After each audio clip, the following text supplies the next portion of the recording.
Welcome to episode 109 of the People's History of Ideas podcast. Last episode, we followed Mao-Zhu's Fourth Red Army as it broke through the encirclement of the Jinggangshan base area and spiraled across southern Jiangsu for a month until it succeeded in ambushing and defeating the army that had been pursuing it. This episode, we're picking up their story. In the wake of their victory in the Battle of Dabodi, the Fourth Red Army was badly in need of resupply, as well as rest, recuperation, and a way of mending all the sick and wounded after a month of marching and fighting. Immediate resupply of the army had to take place at Dabodi, but this presented the Fourth Red Army with a conundrum. Because it was not an area where there had been the development of mass work with the common people, most of the residents of Dabodi had fled to the hills to escape the approach of the Red Army, scared of the depredations that an army entering their town might bring. The Red Army was badly in need of supplies, but there was no one to trade with or ask for support from because the people had fled. And you might remember from episode 67 that one of Mao's original three main rules of discipline was that, quote, not even a single sweet potato may be taken from the populace. And this, end quote. And this was later changed to, don't take a single needle or piece of thread from the masses in the version published in Mao's selected works. Yet, an emergency resupply of some basic necessities was a matter of survival for the communists. What were they to do? The solution that Mao and Zhu came up with was to take the local people's grain, oil, and vegetables and to leave behind IOUs. Naturally, most local people, when they came down from the mountains after the Red Army had departed, viewed these IOUs with some skepticism. But when the Red Army came back through a little more than 50 days later, they went around with silver dollars loaded onto shoulder poles and paying back these IOUs. When the coins didn't match the exact amount owed, overpayment was given and shortchanging the people was forbidden. This action went a long way in convincing the people here of the basic difference between the communists and the warlord and Kuomintang forces that the people had earlier had experience with. The battle at Dabodi had taken place on February 10th and 11th. On February 13th, the Fourth Red Army marched north into the county seat of Ningdu County. Here, as the communists approached, the local landlords and the Kuomintang garrison forces fled, but the local Chamber of Commerce took down the Kuomintang flag and raised up the red flag, essentially treating the Red Army as just another in the long line of warlord armed forces to march through the area since the collapse of the Qing dynasty. They set up a reception center to welcome the communists and even invited the Red Army leadership to a banquet. I'm curious as to whether they already had a red flag ready somewhere to run up the flagpole, or if they got one from an advance party of the Red Army, or if they just ran a red cloth up the pole, but I couldn't find an answer in the sources that I have here. Anyways, after occupying the city, Mao declined the offer to join the Chamber of Commerce in a banquet, instead submitting the following fundraising letter in reply. Quote, the Red Army is an army that strives for the well-being of the workers and peasants. It also makes every effort to protect the merchants. It exercises strict discipline and does not encroach upon anyone. Because of the current shortage of food supplies, we are writing to you now to request that you kindly collect on our behalf 5,000 big foreign dollars for the soldiers' pay, 7,000 pairs of straw sandals, and 7,000 pairs of socks, 300 bolts of white cloth, and 200 laborers. It is urgent that these be delivered to our headquarters before 8 o'clock this evening. We hope that you will do as we request without delay. If you ignore our requests, it will be proof that the Ningdu merchants are collaborating with the reactionaries and are out to make things difficult for the Red Army. In that case, we will be obliged to burn down all the reactionary shops in Ningdu, as a warning against your treachery. Do not say that we have not forewarned you. The above message is communicated to all the gentlemen in charge of the Ningdu County Reception Center. 4th Red Army, Zhu De, Commander-in-Chief, Mao Zedong, Party Representative." End quote. I have to imagine that anyone who's struggled with movement fundraising tasks must find this letter to be very gratifying. The Chamber of Commerce delivered all the funds and laborers requested to the military supply section of the 4th Red Army headquarters by 8 p.m. that night. Before marching on from Ningdu, the Red Army opened up the prison and released everyone. Zhu De declared that crime is a class question, and the prisoners were a combination of political prisoners and poor people who had been locked up for stealing food or clothing. But the Red Army did not stay long in Ningdu. Their destination was Donggu, a place where they could count on local support and get aid for the sick and wounded while they took a little time to make some new plans. Donggu is to the northwest of Ningdu, about halfway between Ningdu and Ji'an, if you want to look for it on the map of Jiangsu province that I've linked to in the show notes. I've also included another map as the episode artwork that should be helpful. Donggu had its own history of development into a communist space area, with significant parallels with the Jinggangshan experience, but also important differences, and so I want to give a little background on this place. Donggu was a village of about 15,000 people, located in a fertile highland valley, surrounded on all sides by mountains.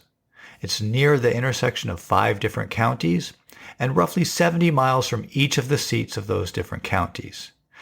This distance meant that it was remote enough from the various local county level seats of power that, in case of any local level expression of autonomy, it would take some effort on the part of the central power to bring the area back into line.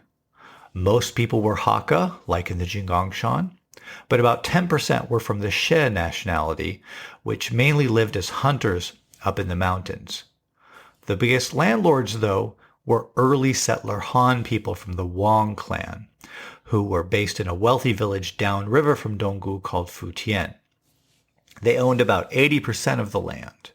If you want a refresher on the terms early settler, native registrant, and guest registrant for the different Chinese ethnicities in the area, I talked about all that back in the episodes where I gave some background on the Jinggangshan back in episodes 63 to 66.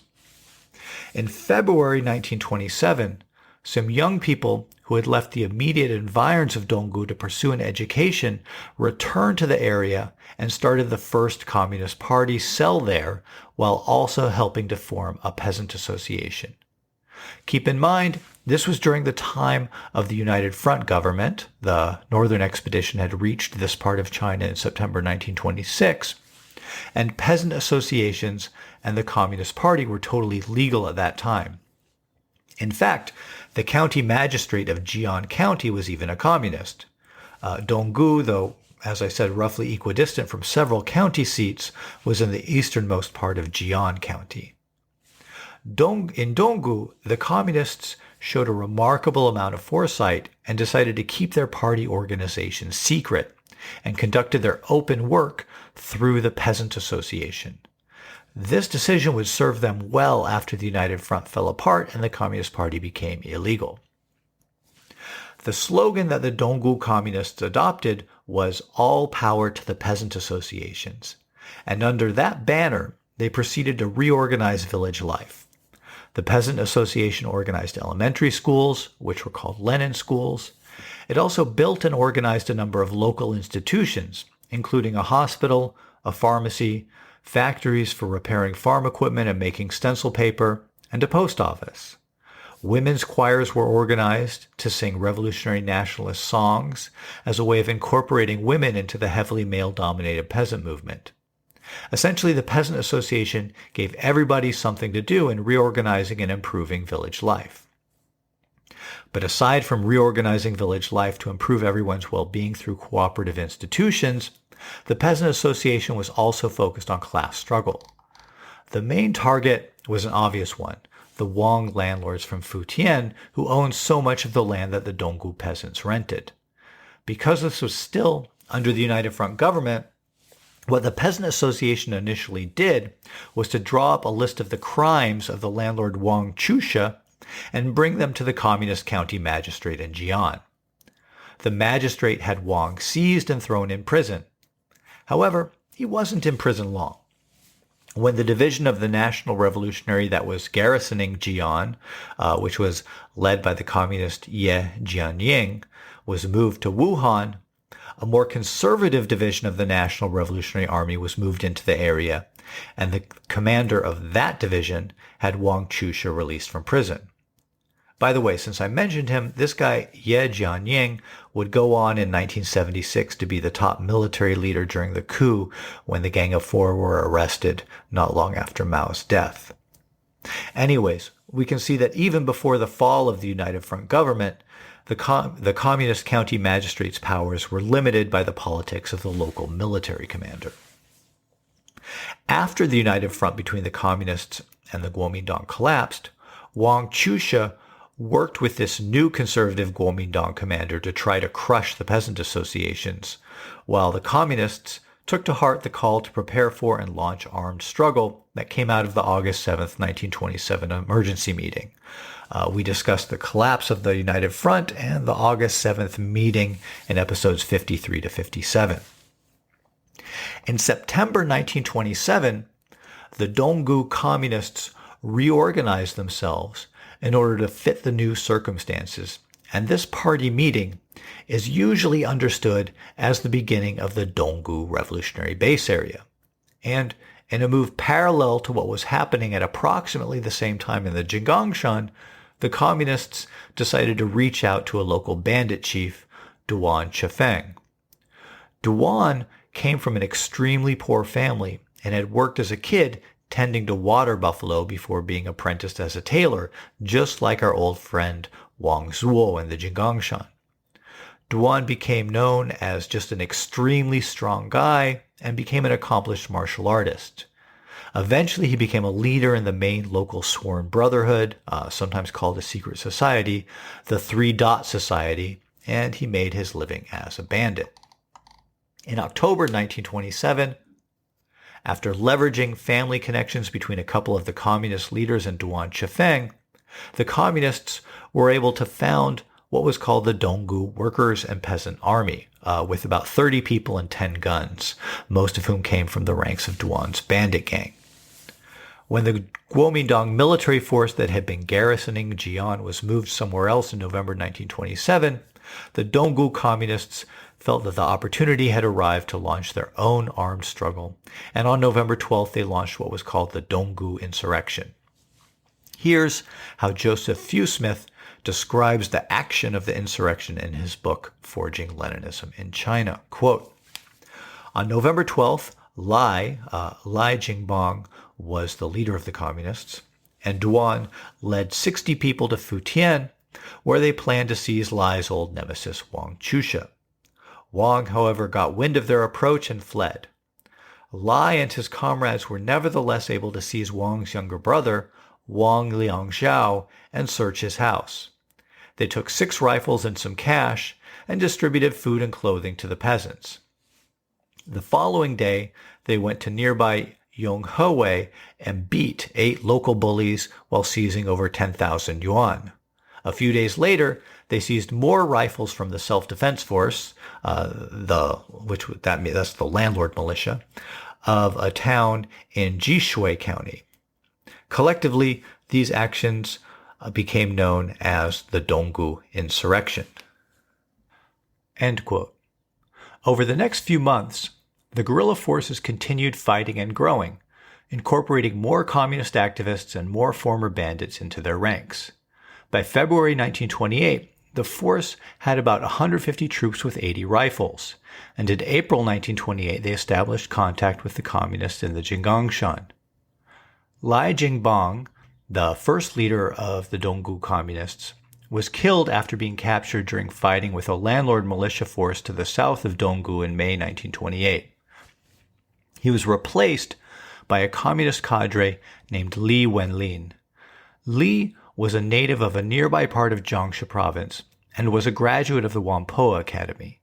He was serving as an instructor with the Zhu De's army at the time of the Nanchang uprising and participated in that uprising and the ill-fated march south that followed. After the dispersal of the Nanchang uprising forces following the southern expedition, all stuff we discussed in episodes 55 and 71, Li returned to his hometown and involved himself in communist revolutionary activity there. In July 1928, he was appointed secretary of the West Jiangxia Special Committee, and in that capacity went to Donggu and took over the armed forces there. In Li, the Donggu communists had a well-trained and battle-tested leader, who, although an outsider to the specific Donggu area, was from not far away and was also Hakka, and was soon accepted by the local people. By February 1929, when Mao and Zhu's forces arrived in the region, the Donggu forces had grown to about 1,500 soldiers and 800 rifles, and had been reorganized into 2 regiments, which were called the 2nd and 4th Independent Regiments of the Red Army. Now, although I've been using the term base area for Donggu, and here I'm following the standard convention among historians both inside and outside China, and the internal Communist Party literature after a certain point, it functioned very differently than the Jinggang mountain base area. As I mentioned earlier, the party organization was kept entirely clandestine, and one effect of this was that there was no formal establishment of a Soviet government, even though in Donggu and some other villages in the area, the Peasant Association ran all the affairs and functioned under the leadership of the Communist Party. There were 2 times during 1928 that powerful landlord militia forces invaded and occupied Donggu with the intention of wiping out the communists. In both these cases, the guerrillas withdrew to the mountains, and the absence of formal Soviet government institutions and open party activities minimized the amount of targets for the reactionary armed forces. In the middle of 1929, the Communist Party's Hunan Jiangxia Border Region Special Committee sent a delegation to learn more about how the Donggu base area functioned and observed the following. Quote, "The reactionary forces have been driven away. All rights belong to us. However, there is neither an overt political power organ nor regular Red Guards. Postal service, commerce, and trade are all carried on as usual. None of the sufferings in the border area exists here. If the enemy troops come, they cannot find any target. The party and mass organizations are entirely secret." End quote.